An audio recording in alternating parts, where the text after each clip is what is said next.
3.230.000. Jadi terus ini gimana Bang, surat kuasa udah suruh? Kan tahu kan dari tadi ini ada Memang 5 bulan memang papa nggak bayar 5 bulan Bang? Sama aja kalau saya minta anak tua ya ini jangan, saya nggak mau kasih ini dulu.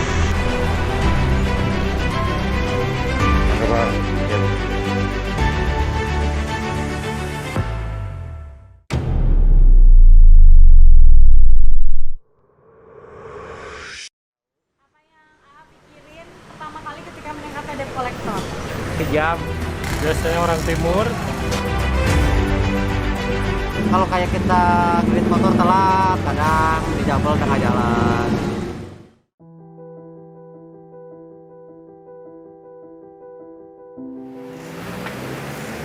Ada mindset atau pandangan di masyarakat mengenai orang-orang Indonesia Timur, mengenai pekerjaan yang sangat identik dengan mereka, yaitu adalah penagih hutang atau debt collector. Bahkan banyak juga yang berpikir bahwa mereka itu dalam melakukan profesinya melakukan tindak kekerasan atau premanisme. Padahal dalam pekerjaannya ada loh yang akhirnya jatuh korban dari mereka, para debt collector. Mengapa stigma itu terjadi? Mengapa mayoritas debt collector atau penagih hutang adalah orang-orang Indonesia Timur? Kita akan telusuri bersama. Ada jutaan kendaraan dan properti yang dibeli masyarakat melalui sistem kredit. Di Bandung, ada komunitas debt collector alias penagih hutang yang datang dari wilayah Indonesia Timur. Dari catatan OJK, hingga September 2020, rasio kredit bermasalah perbankan ada di level 3,15%. Lalu, apa peran debt collector dalam penagihan kredit macet? Kita awal dulu, melihat dulu. Kenapa bisa harus ada jasa kolektor? Kenapa harus ada tukang tagih? Ya karena yang punya utang nggak mau bayar. Iya, yang punya kewajiban tidak mau bayar gitu. Padahal jelas-jelas sudah tertera di dalam kontrak awal. Dimana kan kalau kontrak awal ada yang namanya marketing di suatu perusahaan, marketingnya. Atau kalau di mobil, di kendaraan biasanya ada disebut CMO, Credit Marketing Officer. Mereka yang mengusahakan agar konsumen ini menjadi debitur lah, anggaplah gitu, debitur ya. Kolektor itu adalah, satu kali lagi saya harus ingatkan, itu adalah profesi. Dan itu dibutuhkan oleh negara ini. Mau tidak mau, boleh dirunutin atau apa, kita itu ikut menjaga kestabilan nasional, kestabilan negara. Iya dong. Bagaimana orang berutang terhadap bank, terhadap leasing yang di backupnya sama negara, tentu dari Bank Indonesia dan lain-lain, terus nggak bayar. Nah, terus mau turun, pihak mana nih yang mau turun batu atau apa? Leasing cuma pakai surat-surat, apakah mau bayar? Enggak. Ya tetap yang dipakai jasa kami. Kolektor, teman-teman. Apapun bukan tugasnya. Bukan tugasnya. Bila mana ada terjadi permasalahan hukum, baru aparat yang turun. Bila mana tidak ada, hanya untuk berbicara, itu kerjaan kami. Sudah bekerja, punya gaji, tahu saya datang bekerja, nanti 1 bulan saya dapat. Kalau untuk debt collector ini buat kami ini, karena ini profesi kami anggap ini adalah satu pekerjaan yang untuk menghidupi kehidupan kami. Dan kalau dibilangin identik orang timur itu mungkin bahasa yang sudah dari sononya. Betul. Dari sononya. Tapi yang saya alami, yang saya rasakan itu, saya itu berkolaborasi dengan saudara-saudara yang mau ingin bekerja. Mungkin dari Jawa Timur, model kayak Sumatera atau dari Pasundan sendiri ada. Artinya di profesi ini pun ada orang selain orang timur. Betul sekali, betul. Arah mana itu, Le? Jadi ini kan ada inputan dari salah satu leasing mengenai kasus kendaraan masalah tunggakan. Jadi kita di Sherlock oleh yang tim yang di lapangan untuk ikutin, kita ke sana sambil menunggu surat dari kantor.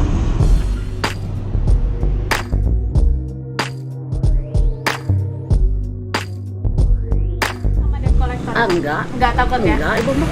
Emangnya kenapa takut hutang Ibu dibayar? Kalau Ibu pengecut itu Ibu merasa takut. Ya enggak, Ibu. Kalau saya dengan debt collector jangan sampai deh punya pengalaman. Kemarin saya mau pulang. Saya kan beli motor. Beli motor itu istilahnya saya bisa dibilang ketipu, bisa dibilang sayanya lagi apes. Misalnya saya beli motor, kata yang penjualnya motornya BPKB-nya kebakar. Jadi kan istilahnya nggak ada sangkutan nih ke debt collector, ke leasing. Nah pas saya mau pulang, saya dicegat.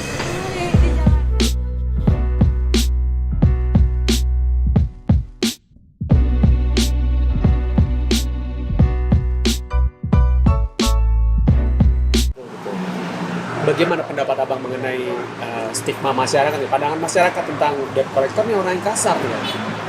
Kalau pendapat saya pribadi lah ya, kalau orang mereka berpendapat seperti itu, kalau kita ya maklum aja. Karena yang mengimage debt collector itu yang ada seperti itu. Cuman kan tidak semua lah ya. Ada oknum yang kasar, ada yang tidak kan. Kalau seperti kita ya, kita dalam nagih, kita ada kerjaan untuk mengamankan misalkan satu unit lah ya. Tergantung lah, ibarat orangnya lagi orang yang kooperatif ya kita ngobrol baik-baik lah. Di saat orang itu memang udah ngeyel seperti apa ya, kita gimana caranya biar tidak ada terjadi keributan itu aja. Ya, intinya kita di sana baik-baik lah, ngobrol baik-baik. Kita juga jelas surat SK, surat tugas kita ada kan. Nah, ya, intinya kita ngobrol baik-baik lah. Belum luput dari ingatan kasus kekerasan yang menimpa debt collector di Kabupaten Bandung awal tahun lalu yang merenggut nyawa si penagih hutang. Ya, menjadi debt collector taruhannya bisa nyawa. Debt collector justru bisa dibunuh oleh orang yang berhutang, bahkan hingga dihakimi massa.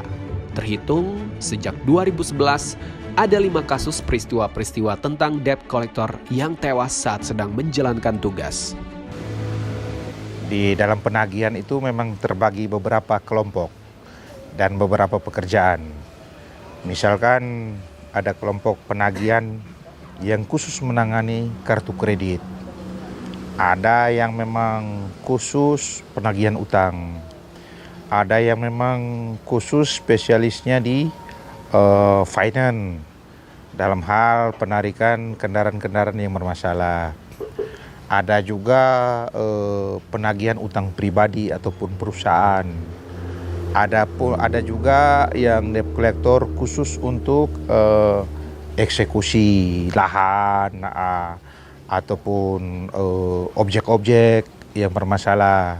Yang tentunya rata-rata kawan-kawan ini selalu menginduk ke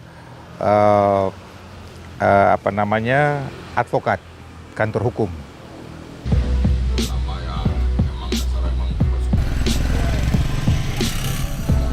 Unit keberadaan lagi parkir di sebelah, tinggal kita tunggu konfirmasi dari tim untuk kita masuk ke dalam. Nah, ini mobilnya. Ini mobilnya. Ya.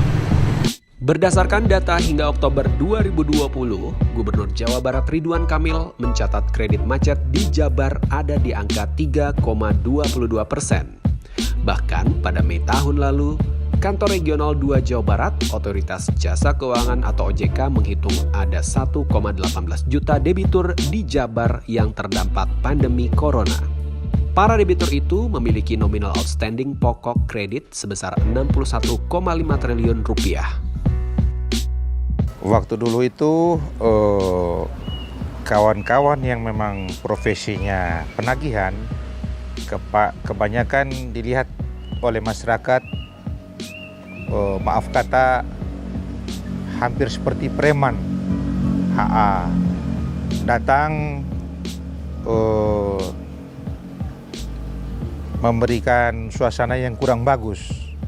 Sehingga disitulah akhirnya timbul image masyarakat bahwa yang namanya profesi debt collector ini arogan, kasar, ataupun mungkin tidak bisa menempatkan diri. Ketika banyak stigma masyarakat itu muncul, sehingga ada kesadaran dari kawan-kawan ini membentuk perusahaan itu. Ketika ada perusahaan pasti ada aturan main. ada edukasi terhadap setiap anggota penagihan. Sehingga makin ke sini profesi penagihan ini akhirnya tertata dengan rapi, dikasih edukasi yang baik, sehingga setiap anggota memiliki pengetahuan bagaimana cara menagih yang baik, bagaimana cara memberikan solusi buat nasabah-nasabah atau orang yang akan kita tagih. Sore aja. Tuh besok kayak sekarang ini punya orderan, nggak bisa ditunda. Jadi ke rumah. Hubungi anaknya aja. Hubungi anaknya. Soalnya kasihan dia masih ada aktivitas. 229 122. Rumah saya di sana, ke rumah aja, ada di rumah aja Pak. Jadi kebetulan yang bayar adalah anaknya. Hanya anaknya nomornya nggak aktif, jadi disusul ke rumahnya. Nanti kawan-kawan jemput dari rumahnya bawa ke sini sehingga ada penyelesaian yang jelas. Kebijakan kawan-kawan apa berarti Pak? Mungkin nanti akan berbicara dulu dengan yang bersangkutan.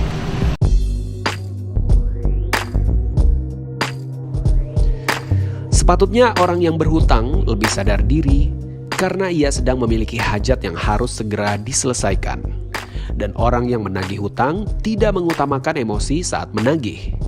Kita diingatkan agar terhindar dari jerat hutang yang bisa dibawa saat kehidupan setelah mati. Logisnya bahwa nasabah kami ini atas nama ibunya, tetapi yang bertanggung jawab terhadap pembayaran angsuran itu adalah anaknya. Nah, ibunya berkilah bahwa penyelesaian itu sama anaknya. Nah, di dalam hal pekerjaan ini koordinasinya SK yang dikeluarin oleh finance ini bukan ke PT kami. Kami ini pinjam pakai PT orang lain.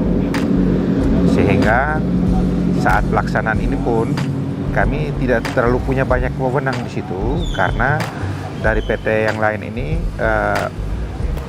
hadir juga personilnya, sehingga kami akhirnya menyerahkan semua solusi itu kepada yang bersangkutan yang menerima SK surat kuasa.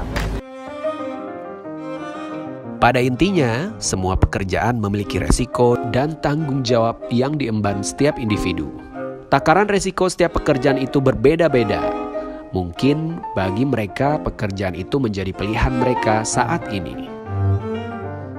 Saya yakin mereka menikmatinya walaupun bahaya mengancam di depan mata. Mereka salah satu tumpuan dalam pembangunan ekonomi negara ini. Mereka bukan rampok, kerjaan mereka tidak kotor, ada aturan yang mereka jalankan. Kita tak disuruh untuk berkaca pada sebelah sudut pandang. Orang bijak melihat dari berbagai sudut pandang. Yang terpenting bagi mereka adalah mendapatkan penghasilan secara halal. Mereka menyadarkan kita tentang pentingnya kesadaran diri. Jika tak mampu, jangan lakukan. Jika mampu, lakukan sesuka hati. Titian hidup memang harus dilalui seperti layaknya tongkah. Mereka mengadu nasib untuk bertahan hidup dari orang-orang yang harakah. Meskipun sifat mereka menjerkah, tapi mereka bukan orang-orang yang pokah.